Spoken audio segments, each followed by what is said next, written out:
दोस्तों नमस्ते। झगड़ा दोनों का होता है और तीसरा ही इसका फायदा उठाता है, ऐसी कहावत हमेशा बताई जाती है। इन दोनों के झगड़े में तीसरे का जब भी फायदा होता है तो तीसरा बहुत ज्यादा ही फायदा उठाता है।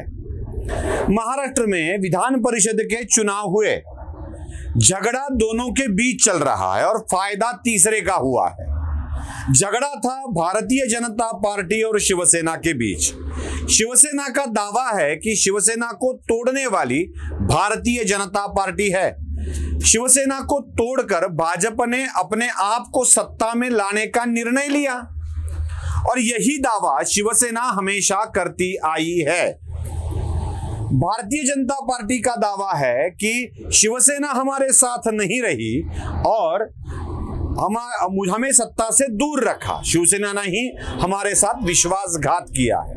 अब इन दोनों के झगड़े में फायदा किसका हुआ है? फायदा हुआ है एनसीपी का और कांग्रेस का। जिनको सत्ता में नहीं आना था वो 2.5 साल सत्ता में बैठे रहे। अब विधान परिषद के चुनाव में भी इन्होंने अपना फायदा कर लिया। अब फायदा कैसा है देख लीजिए।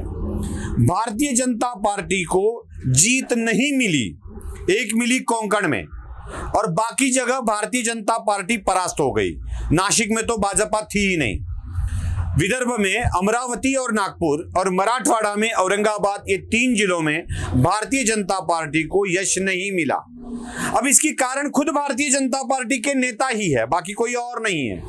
एक तो मैं इस चुनाव को चुनावी नतीजों के मामले में आधार नहीं मानता हूं, क्योंकि सारे नतीजों में अगर हम देखें, इलाकों में देखें तो लगभग 150 से ज्यादा विधानसभा क्षेत्र आते हैं। अब 150 से ज्यादा विधानसभा क्षेत्र का मतलब है 4-4.5 करोड़ मतदाता है। अब 4-4.5 करोड़ मतदाताओं की 5-10 लाख मतदाताओं में हमें नहीं आंका जा सकता कि क्या चल रहा है ट्रेंड। चलो ठीक है, ये भी ठीक है, मान ले कि ये बीजेपी का पराभव है, लेकिन इसमें और एक पार्टी का नुकसान हुआ है और वो पार्टी है शिवसेना। शिवसेना को करारा झटका मिला है दोस्तों, बहुत ही बड़ा झटका।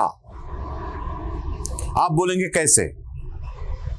जरा देखिए, नासिक के चुनाव में सत्यजीत तांबे को निर्दलीय खड़ा किया गया और सत्यजीत तांबे के सामने थी शिवसेना की उम्मीदवार जो बीजेपी से आई हुई थी। अब होना क्या था? सत्यजीत तांबे के विरोध में कांग्रेस, एनसीपी, पाटिल जो शिवसेना की उम्मीदवार थी उसके पीछे खड़े रहते।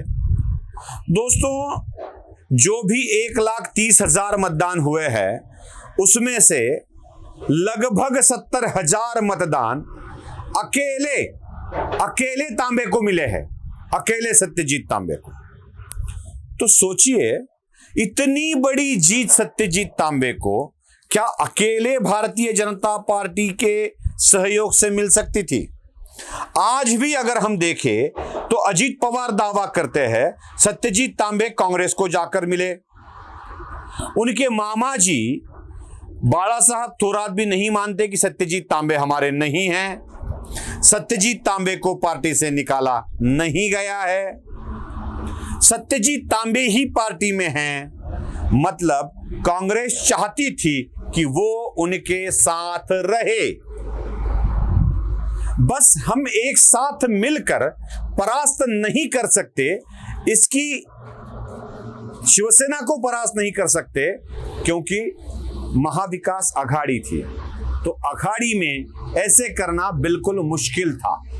इसीलिए शिवसेना के उम्मीदवार को धोखे में रखकर सत्यजीत तांबे को सामने लेकर उसको यश दिलाया गया। क्या हुआ भाई? नागपुर में शिवसेना के कैंडिडेट को क्यों शिवसेना के नाम पे खड़ा नहीं किया गया? क्यों नहीं दिया गया टिकट शिवसेना का? उसको पुरस्कृत क्यों किया गया? यह भी एक सवाल है ना। जहां शिवसेना आ सकती थी कोंकण में, वहां बीजेपी को यश मिल गया। मतलब बीजेपी, कांग्रेस और राष्ट्रवादी कांग्रेस ने मिलकर शिवसेना का पॉलिटिकल करियर खत्म करने की साजिश रची है, ऐसा ही मुझे लगता है। बीजेपी का ठीक है, लेकिन ये महाविकास आघाड़ी के तौर पर इकट्ठे बने हुए पार्टियों ने ये क्या कर दिया? क्या उद्धव के ये समझ में नहीं आता है? 40 लोग लगभग चले गए, 10 विधायक भी, 10-12 सांसद भी चले गए। क्या ये विद्रोह के समझ में नहीं आता है? आगे चलकर भी जब 2 उपचुनाव होने वाले हैं विधानसभा के, एक होने वाला है कस्बा पुणे से और दूसरा होने वाला है पुणे के ही पिंपरी चिंचवड़ से, वहां पे क्या शिवसेना को टिकट मिलने वाला है? क्या महाविकास आघाड़ी में सीटों का बंटवारा एनसीपी और इनमें ही होगा? आप जरा पुरानी बातों को भी टटोल कर देखिए ना। आप जब देखेंगे कोल्हापुर में जगह शिवसेना की थी, दे दी कांग्रेस को। नांदेड़ में किनवट की जगह शिवसेना की थी, दे दी कांग्रेस को। यहां पर पंढरपुर में भी एनसीपी को दी गई। जहां पर भी उपचुनाव हुए हैं वहां शिवसेना अपनी ही सीटों को बहाल करती जा रही है। जहां चुनाव होते हैं और शिवसेना आती है वहां शिवसेना परास्त होती है। राज्यसभा के चुनाव में क्या हुआ? शिवसेना को हार का सामना करना पड़ा। विधानसभा के चुनाव में क्या हुआ? शिवसेना को ही हार का सामना करना पड़ा। हारती शिवसेना आई है और हराती कांग्रेस एनसीपी आई है। ये अगर शिवसेना के ध्यान में आ जाए तो बहुत बड़ी बात होगी, लेकिन आता नहीं है, क्या करे? यही तो एक बड़ा मसला है दोस्तों। वीडियो पसंद आए तो लाइक, शेयर और सब्सक्राइब जरूर कीजिएगा। धन्यवाद।